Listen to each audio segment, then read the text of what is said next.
Hey everyone, Swagrid here, and I'm about to do something that is completely suicidal for a YouTube video. Watch this.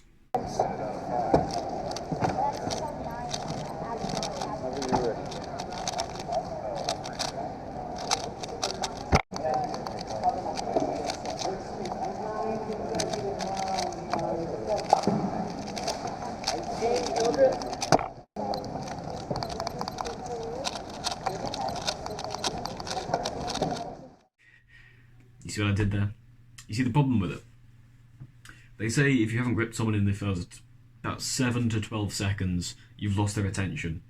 I just put, 25-30 seconds of boring footage at the start of my video.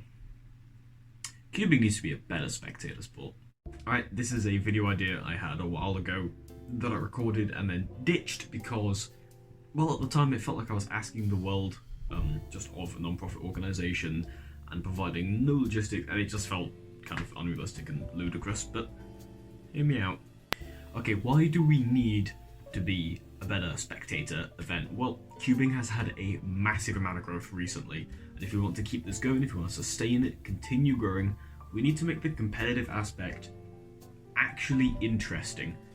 Look, world records are interesting, but they're getting rarer and rarer because cubing is just getting more and more optimized.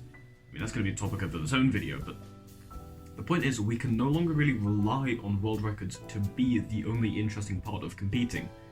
So how do we turn non-record solves into good spectacles for the average person?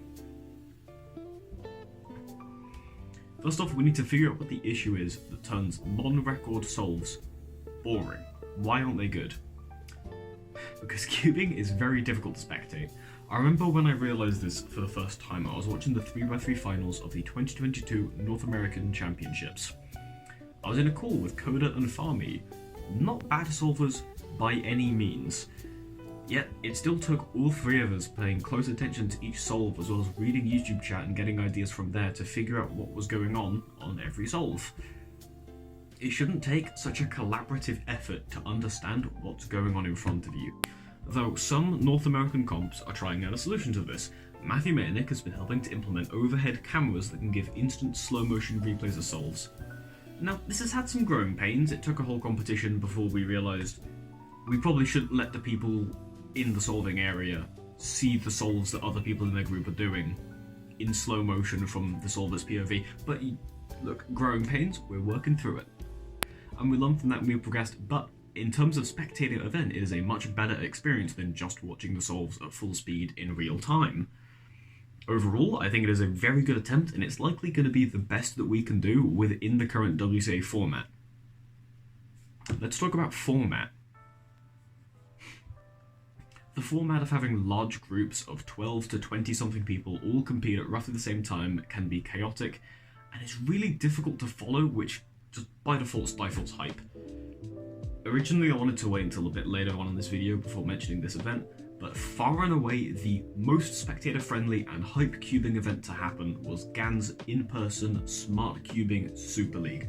I made a whole nother video just about that, I'll link that in the description, but let's look at the SSL for inspiration. Less competitors, more solves, qualification, head-to-head, double elimination. It sounds more like an esport bracket than a cubing event, but I think that's the way. One of the reasons I chose to scrap this video the first time I recorded it is because I proposed having something similar. I wanted competitions with small competitor limits and speed requirements, say 32 solvers at most, but you have to have a sub-8 average officially to compete in 3x3. And these comps would be run as head-to-head double or single elim brackets. It felt like asking for a lot. I mean, when you're asking for entire comps to be run for just a handful of people with a very small pool of people who can even attend, the registration fee isn't going to be very high, the WCA is non-profit, it didn't feel like a video that I wanted to put out along with a bunch of other ideas that was floating. Again, it felt like I was just asking the world. But recently, the WCA has been trying to align itself with different national and international sports organisation standards. This is the responsibility of the, WCA Sports Organisation Team, the WSOP, and the goal is to secure a status and to secure funding that will allow cubing to grow faster and larger. And I think if we get this, we could use the SSL as a blueprint and these competitions can become possible. So we can revisit this idea. So let's say we run these competitions, they have certain entry requirements, double elim brackets, they're streamed like the championships were, or certain other competitions that Machiavellic attends are. So we have this head-to-head format, but we also had the head-to-head format in the 3x3 finals of North American Championships 2022, which is where my complaint started. So how do we fix this? So we still haven't fixed the problem. Well, it's the replays. You gotta use them wisely, right? Think about the whole proceedings, right? Both competitors sit down, red stage, blue stage. They both have their scramble cubes delivered to them. Red stage solves, cube goes away. Blue stage solves, cube goes away. Replay of the red stage solve, replay of the blue stage solves. In the meanwhile, cubes get scrambled, delivered, repeat.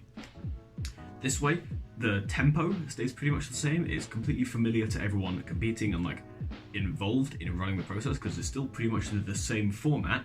But during the downtime where the scrambles are, we get to see the slow motion replays of the solves, which allows people to more easily follow on. It should also help out with the commentators, because God knows it's not easy to commentate over a 6-second 3x3 solve. It doesn't really change that much about how the competition is run, but I think with the SSL and Matthew Mayernick's streams as inspiration, and also with the work that the WSOT is doing to secure the sports organisation status, I think it's not that outlandish. Not as outlandish as I thought it was a few months ago when I first tried making this video, at least. But I think if we really want cubing spectacle, we shouldn't always think within the confines of a WCA competition. Look, don't get me wrong, I respect the WCA, all the volunteer work that goes into making the whole thing run. But if we can get more eyes and more attention on our hobby by breaking a few of the rules, let's break a few of the rules. Think of them like exhibition matches. Maybe it could be run like sponsors, like the old Red Bull comps that happened that one time, or how GAN funded their SSL. I mean, maybe Moyu wants to make a competitor league.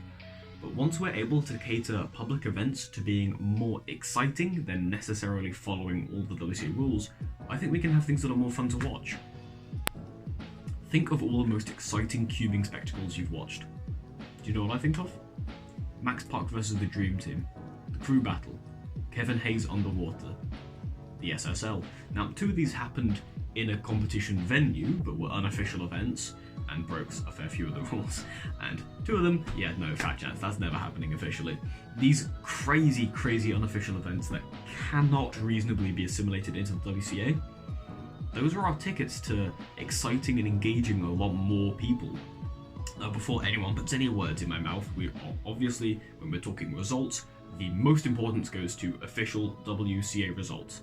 What I'm saying here is we shouldn't be afraid of unofficial events. In quick summary, there's a lot of different avenues that we could take to get to a more spectator-friendly cubing scene, whether it be higher stakes competition with solve replays that are head-to-head, smart cube exhibition matches, crazy unofficial relays or other unofficial events, these things that are run by sponsors or otherwise publicized.